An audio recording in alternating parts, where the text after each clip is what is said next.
nak tanya, mak ayah Ju pernah tak tegur jangan mandi lewat malam sebab tak elok? Mak ayah ada lah pernah pesan, janganlah mandi lewat malam sangat. Sebelum nak tidur, kalau mandi malam dia lagi segar sebelum tidur. Itu yang best tu. Tapi memang dia selalu tegur lah. Oh, pernah je. Especially ayah lah sebab selalu tegur kan. Jangan mandi malam. Kalau tak paru-paru basah. Tak.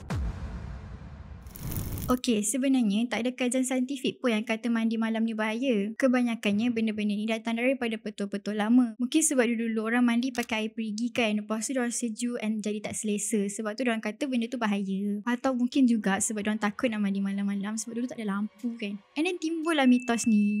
Bagi Fred, benda tu mitos ke real? Dulu macam percayalah sebab orang kata lah badan kita macam sponge lah, boleh serap kan. Tapi bila kita expose to the social media kan, boleh jadi mitos jugalah kot.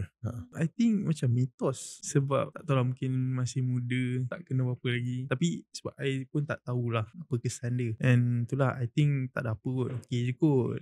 Tapi sebenarnya mandi malam ni okey ataupun tak okey bergantung kepada keadaan juga. Kalau mandi dengan air yang sejuk sangat tengah malam, badan memang akan terkejut, jadi tak selesa, jadi menggigil and also boleh trigger orang yang ada lelah, lemah jantung and darah tinggi juga. Sebab itulah orang terus anggap yang mandi malam ni bahaya. Even ada kajian tunjuk mandi air suam sebelum tidur boleh tolong kita untuk tidur dengan lebih lena. Tidur dengan badan kotor boleh buat badan kita rasa gatal-gatal, berjerawat and senang kena jangkitan. So dalam situasi ni, mandi malam lagi better daripada korang tak mandi langsung kan? Kesimpulannya, mandi malam ni sebenarnya tak bahaya pun.